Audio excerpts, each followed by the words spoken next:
Hello guys, welcome to our channel. Thank you so much for stopping by to watch today's video. The video about to watch right now is a mind-blowing prophecy from Apostle Williams. In this prophecy, he has revealed some shocking things about our country, Nigeria. I'm not going to waste your time. I'll just watch the video and listen to everything Apostle Williams have to say about our country, Nigeria. Please don't forget, like the video and drop a comment. By doing this, you trigger the YouTube algorithm to continue to recommend the video with more people. God bless you as you do so. Watch this video.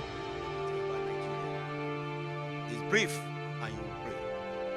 One of the days the Lord took me to his council in heaven and showed me the destiny of Nigeria.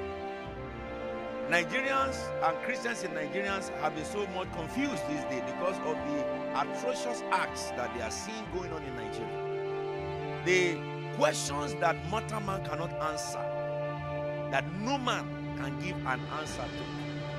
The Lord took me to the heavens. Above me is the throne of the Father, and beneath me, far away, is the nation of Nigeria. And the Lord said to me, look.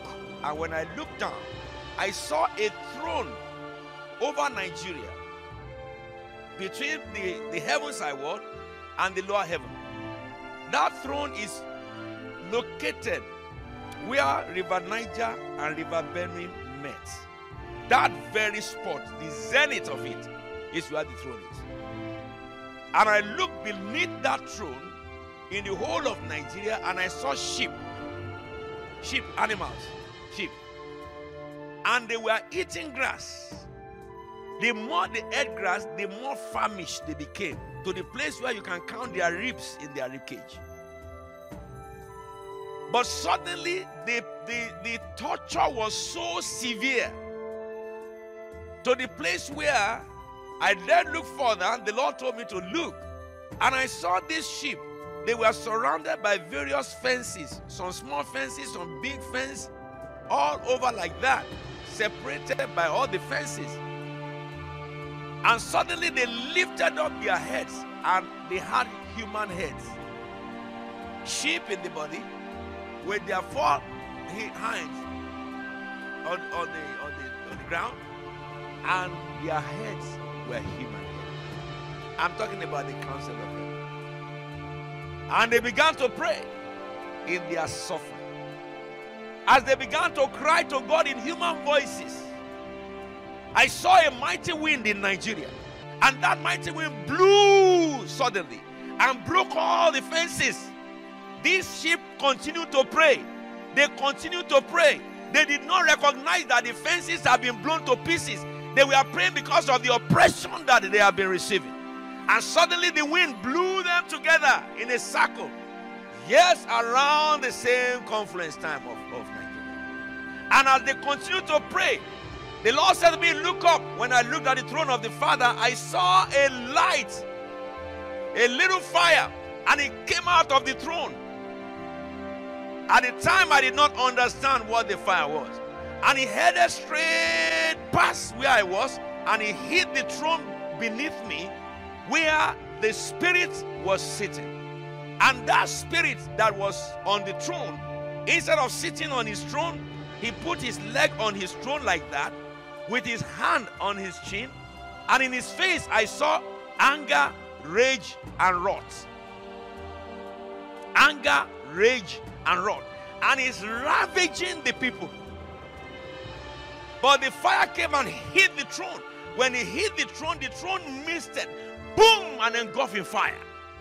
When I looked down further, I saw over Nigeria flakes of fire, flakes of fire, flakes of fire everywhere. Little flakes. That throne burnt into ashes and disappeared. Boom! Like that.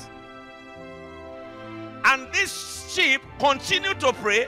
And the flakes of fire was burning, and they were joining one another. Before you know it, Nigeria was under conflagration. And the King of heaven, who made the heavens and the earth, the one who has dominion over all he had created, the ruler of all mankind, said to me, this is the nation of Nigeria. And he said, this is what will happen in Nigeria. And then days they were rolled before me, times and a season of abundance came in the nation. And let me say this. People who are saying that God told them Nigeria will break into 3 or 2, they didn't hear God. They didn't hear God. They heard man's cry. God does not speak to man's cry because God knew the torture of man before the torture came. He knew the testing of man before the testing came. So God does not take decision because of your suffering. No, he had taken decision before your suffering came.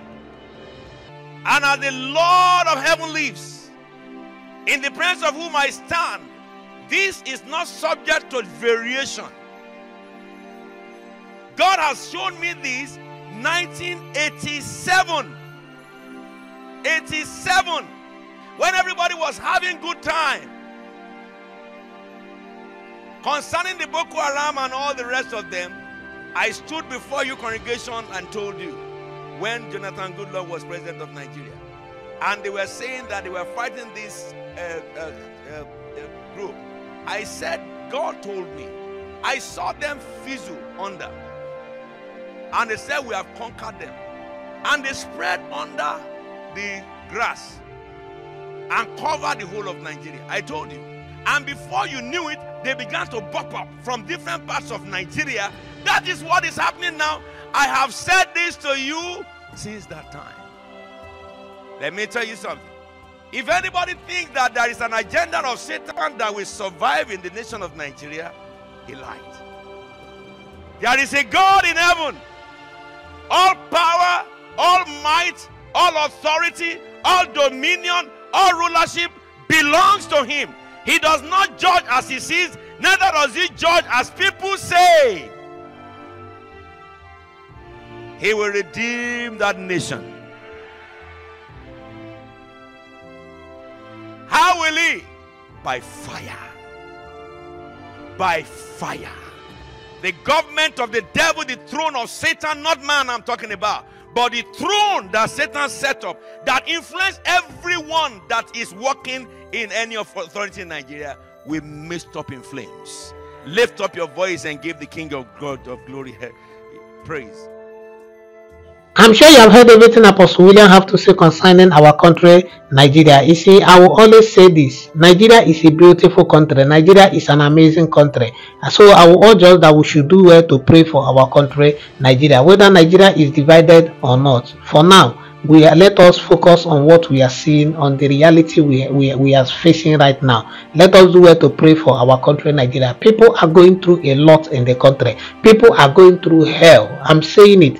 Maybe if you are not seeing it, maybe you are super rich, you don't come outside, you don't come out, you don't go to the public, you don't go around where the poor people are. But I'm telling you, I see people every day. People are going through a lot.